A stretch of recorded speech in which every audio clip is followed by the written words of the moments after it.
¿Creen que podemos obtener un arroz decente de un país que está al otro lado del mundo, en medio de desiertos y montañas? Es un chiste de mal gusto. Ichiro Sato, el gerente general de operaciones, lanzó la carpeta que tenía en la mano sobre la mesa con violencia. Acababa de escuchar el resumen del plan de importación presentado por el departamento de compras y sentía que esto era un insulto grave a la cultura del arroz japonés. Señores, nuestro país es la tierra del koshikari. Ya sea de Akita o de Yamagata, nuestro arroz es la élite mundial. Pero ahora, ¿qué es esto? ¿Vamos a importar de una nación en vías de desarrollo en Sudamérica? Sato hablaba con un tono cargado de desdén, y la atmósfera en la sala de reuniones se llenó de una incomodidad palpable. Creo que el departamento de compras ha perdido la cabeza, pensaban muchos, pero nadie se atrevía a contradecir a Sato en ese momento. Este hombre, que había trabajado para Yoshinoya durante 30 años, tenía una obsesión con el arroz japonés tan extrema que casi rozaba el fanatismo. Tanaka, del departamento de compras, abrió lentamente su laptop. La información en la pantalla hizo que todos respiraran hondo. Gerente general Sato, por favor, mire esto, la voz de Tanaka temblaba ligeramente. El verano de 2024, Japón enfrentó el desastre por ola de calor más severo desde la era Meiji. En julio, las temperaturas superaron los 40 grados Celsius durante 15 días consecutivos. Y agosto estableció un nuevo récord máximo de 42.1 grados. La imagen en la pantalla cambió a arrozales en Japón, secos, amarillentos y crujientes. Las espigas, que deberían haber estado gordas y doradas, ahora estaban marchitas y retorcidas, como si hubieran sido quemadas por fuego.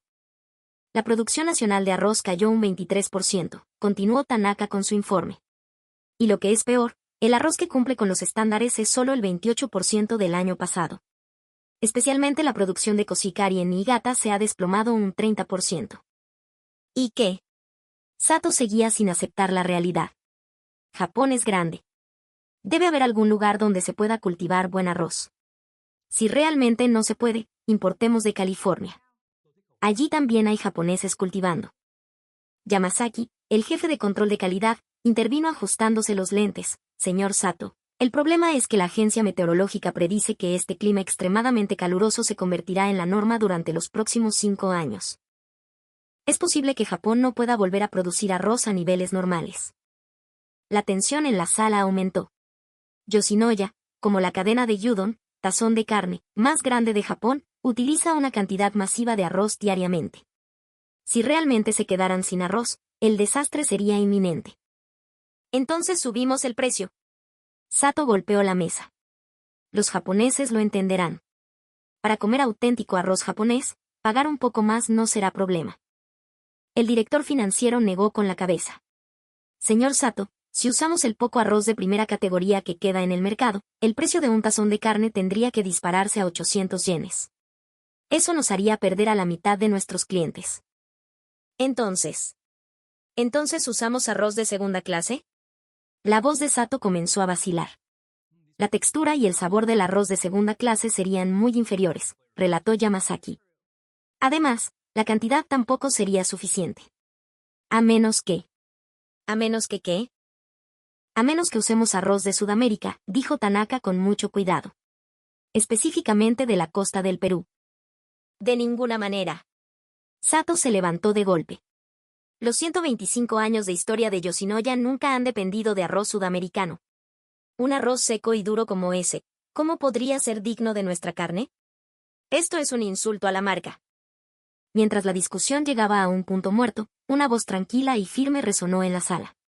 De hecho, el arroz que utiliza la sucursal de Yoshinoya en Lima tiene un índice de satisfacción del cliente un 3.2% más alto que la sucursal principal en Japón. El que hablaba era Yamada Koji, el gerente de negocios internacionales que acababa de regresar de Lima. Había trabajado en Perú durante 5 años y volvió a Tokio apenas el mes pasado. Toda la sala de reuniones quedó en silencio al instante. La expresión de Sato se volvió agria. ¿Qué estás diciendo? ¿La satisfacción del cliente en Perú es más alta que la nuestra? No solo es más alta, Yamada abrió sus propios archivos. En cuanto a la textura del arroz, la sucursal de Perú obtuvo 4.8 puntos, mientras que Japón obtuvo 4.5.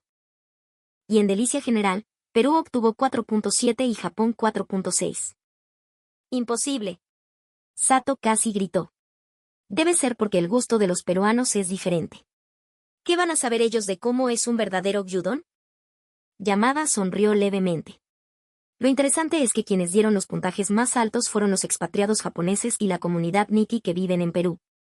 Dijeron que el arroz de Yoshinoya en Lima tiene un sabor nostálgico. Tonterías. La cara de Sato estaba roja de ira. ¿Qué buen arroz puede tener Perú? Yamada cambió la diapositiva con calma. Permítanme presentarles el arroz grano largo del Valle de Jequetepeque. La imagen en la pantalla mostraba campos de arroz dorados que se extendían hasta donde alcanzaba la vista, con espigas llenas y brillantes bajo el sol del norte peruano. Este arroz del Valle de Jequetepeque es una variedad que los ingenieros agrónomos en Perú han desarrollado durante décadas hasta ganar reconocimiento mundial. La voz de Yamada estaba llena de confianza. Y lo más importante, muchas de las técnicas de cultivo son una continuación del conocimiento que los expertos japoneses difundieron en el pasado. En cierto sentido, tiene el espíritu de Japón fluyendo en él. Sato soltó una risa sarcástica. ¿Una variedad híbrida? Entonces no es diferente de una imitación. ¿Cómo se va a comparar con el koshikari puro? Señor Sato, ¿recuerda la prueba de kata a ciegas de noviembre del año pasado? Preguntó Yamada de repente. Sato se detuvo en seco. Esa prueba fue organizada por la Asociación de Evaluadores de Granos de Japón, invitando a los catadores y expertos en arroz más exigentes del país. Claro que lo recuerdo, dijo Sato con un poco de orgullo. Ese día le di la puntuación más alta al arroz número 9.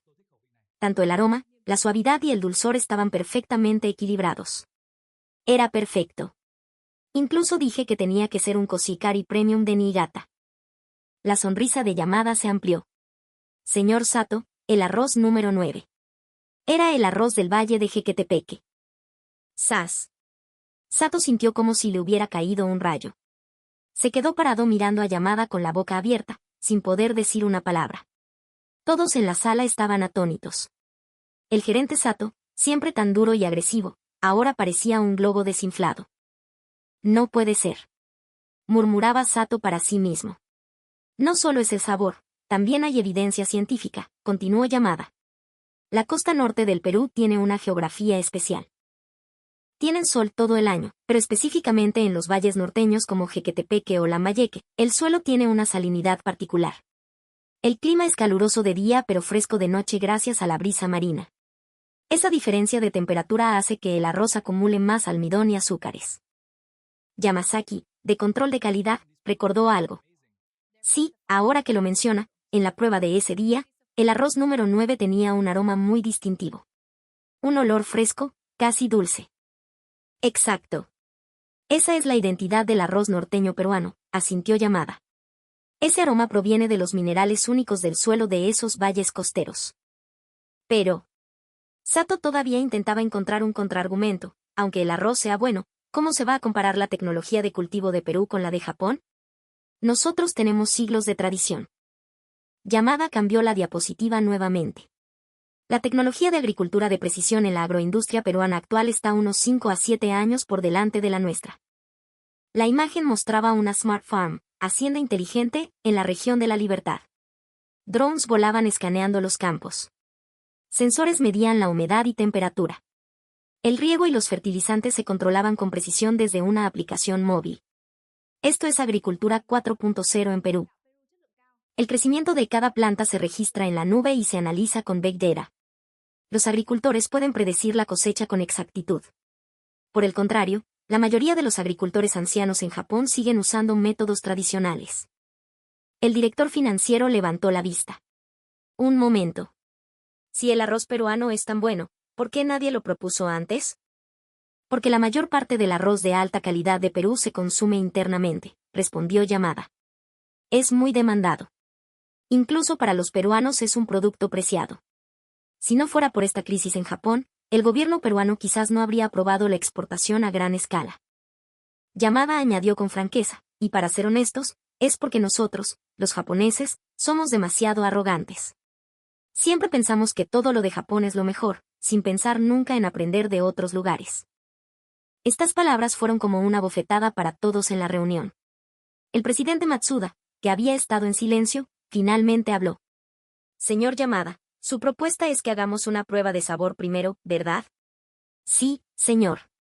Ya he pedido que envíen muestras del arroz de Jequetepeque desde Perú. Si lo prueban y aún sienten que no sirve, haré de cuenta que nunca hablé de esto. 3 días después. Cocina experimental de Yoshinoya. El chef principal Kobayashi, un veterano con 20 años en la empresa, estaba cocinando el arroz. Para ser honesto, no espero nada, le dijo a su asistente. ¿Qué tan bueno puede ser el arroz peruano? Pero tan pronto como abrió la olla, el aroma que salió lo dejó paralizado. Era un olor a arroz que nunca había sentido antes, fresco, con un toque dulce. Muy interesante. ¿Esto es arroz de verdad? Kobayashi no podía creer lo que veían sus ojos. Los granos cocidos brillaban, perfectamente alineados, gorditos y reflejando la luz como perlas. La kata comenzó. Los altos ejecutivos entraron uno a uno. En la mesa había 2 tazones de gyudon. Uno con arroz japonés actual, el otro con el arroz peruano. Sato fue el primero en tomar los palillos. Probó el arroz japonés, sabor familiar, nada especial. Luego, llevó a su boca el arroz de Perú. Al primer bocado, sus movimientos se detuvieron. Los granos se soltaron suavemente en su boca, liberando un sabor complejo. Primero un dulzor suave, seguido de un aroma único, y cerrando con una textura graneadita pero suave, que combinaba perfectamente con la carne. Esto es. Las manos de Sato temblaban. Los demás comenzaron a probar y en la sala solo se oían sonidos de masticación y exclamaciones de sorpresa. Vaya. Este aroma. La textura es increíble. Suave pero no pastoso. Yamasaki, el más exigente, se comió todo el tazón de una vez. Suspiró profundamente. Tengo que admitir que este es el arroz más adecuado para el gyudon que he probado en mi vida. Sato terminó su tazón en silencio y pidió otro. Mientras comía el segundo, este hombre duro tenía los ojos llorosos. ¿Qué le pasa, señor Sato? Preguntó el presidente con preocupación. Sato levantó la vista, con la voz entrecortada. Este sabor. Me recuerda al arroz que mi abuela me hacía cuando era niño. Es exactamente este sabor. Desde que ella murió, nunca había comido un arroz tan delicioso. Resulta que la razón por la que Sato se aferraba tanto al arroz japonés era porque siempre había estado buscando ese sabor de sus recuerdos. Y era irónico que lo hubiera encontrado de nuevo en un arroz traído desde Perú. Al día siguiente. Reunión de emergencia. Tenemos que decidir, dijo el presidente Matsuda mirando la vista de Tokio. ¿Seguimos con el arroz japonés, cada vez más caro y de peor calidad, o cambiamos al arroz de Perú? Sato fue quien habló. Todos lo miraron sorprendidos. Apoyo el uso del arroz de Perú. ¿Está seguro, señor Sato? Preguntó el director financiero. Toda mi vida me dediqué a buscar el mejor arroz. Ayer entendí que el mejor no está en el origen, sino en el sabor. Si el arroz peruano puede hacer que nuestros clientes coman un gyudon más rico, ¿qué razón tenemos para rechazarlo? Pero Tanaka apagó el entusiasmo. El problema es si la sociedad japonesa lo aceptará. ¿Saben la presión que enfrentaremos si esto se filtra? Es una realidad que Japón valora enormemente los productos nacionales. Cambiar a ingredientes extranjeros, especialmente de Sudamérica, será visto como inaceptable. Los medios nos atacarán. Yoshinoya traiciona la tradición. Ya imagino los titulares, dijo el gerente de Relaciones Públicas. Y los sindicatos agrícolas. Nos boicotearán. En ese momento, la secretaria entró corriendo. Presidente. Noticias de última hora. En la pantalla grande apareció NHK, urgente. El Ministerio de Agricultura anuncia que la cosecha de arroz de otoño caerá otro 15% por el calor.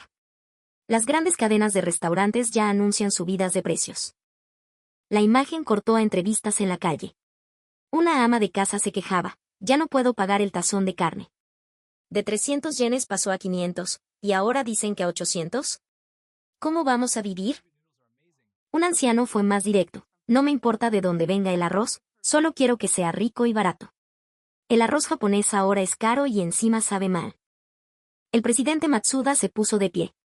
Señores, nuestra misión no es proteger un falso orgullo, sino permitir que todos los japoneses coman un gyudon delicioso a un precio justo. He decidido. Usaremos arroz de Perú. Pero lo haremos de la manera más inteligente. 2 semanas después. Operación Puente de Arroz. Un equipo de exploración aterrizó en el Perú. El líder no era otro que Sato. Al llegar a Lima y luego volar al norte, a Chiclayo, Sato se sentía confundido. Era su primera vez en Sudamérica. Quien los recibió fue el ingeniero Iga, director de la cooperativa agrícola local, un hombre de mediana edad, piel bronceada y sonrisa amable. Era un Nikkei, descendiente de japoneses. Bienvenidos al Perú, su japonés era sorprendentemente fluido. Hemos preparado un programa completo. La primera parada son los arrozales en el valle de Jequetepeque. Cuando el auto entró en los campos que se extendían hasta el horizonte, Sato quedó atónito. ¿Es así de grande?, murmuró. El valle tiene miles de hectáreas de cultivo, explicó el ingeniero Iga. Y todo se gestiona con tecnología inteligente. Llegaron a la chacra, granja, del señor Lucho, un agricultor local. El arroz del norte es mi orgullo, dijo Lucho con entusiasmo. Miren estas espigas. Sato examinó el arroz.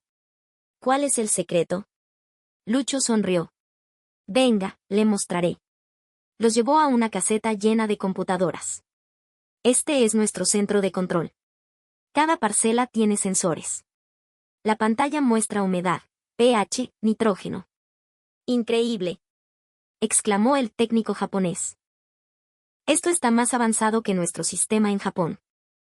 Gracias al apoyo del gobierno y la inversión privada, dijo Iga. Perú impulsa la agricultura de precisión desde hace una década. Lo que más sorprendió a Sato fueron los drones fumigando. ¿No es costoso?, preguntó. La inversión inicial es alta, pero a la larga ahorramos un 30% en insumos y aumentamos la producción un 20%, calculó Lucho. Y lo más importante, la calidad es constante. Luego visitaron el Instituto de Investigación del Arroz. Allí conocieron a la doctora Fernández, joven líder del proyecto. Para desarrollar el arroz del norte de máxima calidad tardamos 15 años, explicó ella. Probamos más de 3.000 cruces. ¿Por qué eligieron basarse en conocimientos japoneses antiguos?, preguntó Sato. La doctora Fernández sonrió. Porque las variedades japonesas son excelentes, pero tienen una debilidad, no soportan el calor. Así que usamos variedades peruanas resistentes como base y las cruzamos con la genética japonesa. El resultado es un arroz que mantiene la delicadeza japonesa pero sobrevive al clima tropical. Es decir, Sato reflexionó, es una versión evolucionada. Por último, visitaron el molino. Usamos maquinaria importada de Japón, dijo el gerente, pero adaptada. Mantenemos el arroz en almacenes a temperatura controlada de 15 grados. La frescura es la clave. Esa noche, en la cena de bienvenida en Chiclayo, sirvieron todo tipo de platos. Arroz con pollo, arroz a la jardinera, arroz chaufa. Sato levantó su copa. Tengo que admitirlo. La tecnología agrícola de Perú ha superado mi imaginación. Pido disculpas por mis prejuicios anteriores. El ingeniero Iga rió, en realidad, nosotros también agradecemos a Japón. Mucha de nuestra agricultura moderna aprendió de los inmigrantes japoneses. Solo tomamos lo que construyeron las generaciones anteriores y lo innovamos. Esa humildad y gratitud tocaron el corazón de Sato. De vuelta en Tokio. El equipo presentó un informe detallado y la junta aprobó la compra por unanimidad. Pero el desafío real comenzaba, ¿cómo anunciarlo? Febrero de 2025. Lanzamiento silencioso. Algunas sucursales en Tokio y Osaka lanzaron el menú especial. Solo decía arroz seleccionado por el chef. Los resultados fueron explosivos. En redes sociales, ¿Yoshinoya cambió de arroz? Está mucho más rico. Huele increíble y combina perfecto con la carne. Un mes después, con la popularidad en la cima, Yoshinoya convocó una rueda de prensa. El presidente Matsuda subió al escenario. Gracias por su interés. Hoy anuncio que el arroz seleccionado que tanto han elogiado proviene del valle de Jequetepeque, Perú. El caos estalló entre los periodistas. ¿Perú? ¿Están abandonando el arroz japonés? Matsuda levantó la mano. No es un abandono. Es una elección necesaria.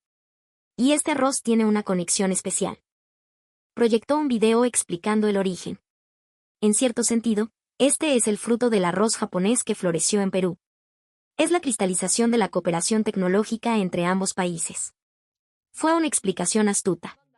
Cambió la narrativa de traición a colaboración. Pero los periodistas seguían escépticos. Entonces, Sato dio un paso al frente. Señores, yo era el que más se oponía. Pero cambié de opinión al ir a Perú. ¿Saben que en el equipo de desarrollo de este arroz hay un investigador cuyo abuelo fue un ingeniero agrónomo japonés que emigró a Perú hace décadas? Él dedicó su vida a fusionar la técnica japonesa con la tierra peruana. Esto no es solo comida, es un legado. La historia conmovió a todos. La reacción pública. Hubo conservadores que protestaron, pero fueron superados por el apoyo masivo. Si es rico, no importa de dónde venga. El arroz peruano salvó mi billetera. Tiene espíritu japonés, así que no es totalmente extranjero. Los jóvenes crearon el hashtag arroz peruano es la voz. Incluso hubo turistas viajando a Perú solo para probar el arroz original. El punto de inflexión final llegó un mes después, con el documental de TV 72 horas, que siguió la ruta del arroz. La escena más conmovedora fue la entrevista al abuelo Nikkei de 78 años en Perú. Sosteniendo una foto antigua, dijo con lágrimas, mi padre decidió quedarse en Perú porque amaba esa tierra. Quería cultivar el mejor arroz del mundo allí. Cuando escuché que los japoneses estaban comiendo nuestro arroz y diciendo que era delicioso, lo primero que pensé fue, papá, tu arroz ha vuelto a casa. Japón lloró frente a la pantalla. La narrativa cambió por completo. No era una importación, era el regreso de un hijo pródigo. Incluso los sindicatos agrícolas japoneses cambiaron su actitud y enviaron equipos a Perú para aprender sobre la agricultura inteligente en climas extremos. Debemos admitir que, en la lucha contra el cambio climático, Perú va un paso adelante, declaró el presidente del sindicato. Abril de 2025. El gyudon con arroz del Jequetepeque se lanzó oficialmente en todo Japón. Las ventas aumentaron un 18%. Otras cadenas, desde restaurantes de sushi hasta de bento, comenzaron a pedir arroz peruano. El Departamento de Agricultura de Perú tuvo que acelerar la producción. Agosto de 2025. Los ministerios de Agricultura de Japón y Perú firmaron un acuerdo de intercambio tecnológico. Sato, quien alguna vez se burló de Perú, ahora era el principal impulsor de este puente. Perú me enseñó que es el verdadero espíritu del artesano, Shokunin, dijo en una entrevista. No es aferrarse al pasado, sino innovar siempre basándose en la tradición. La maravilla de esta historia es que la crisis climática unió a dos países inesperados a través de un pequeño grano de arroz. Hoy, en el menú de Yoshinoya, hay una nota orgullosa. Usamos arroz grano largo del Valle de Jequetepeque, Perú. Cada tazón cuenta una historia que cruza el océano. Y esto es solo el comienzo. Las últimas noticias dicen que los mangos y espárragos peruanos también están conquistando Japón, e incluso algunos productores de sake están experimentando con arroz peruano. De la pregunta ¿qué arroz bueno puede salir de ese desierto? Pasamos a la agricultura peruana es increíble. Los prejuicios pueden romperse. La arrogancia puede curarse. Solo necesitamos bajar la guardia y dejar que nuestro paladar decida. La próxima vez que comas un tazón de gyudon en Japón, recuerda, allí hay sol peruano, tecnología peruana y el corazón de los agricultores peruanos. Ese pequeño grano ha conectado la amistad de dos tierras, una amistad tan fragante y rica como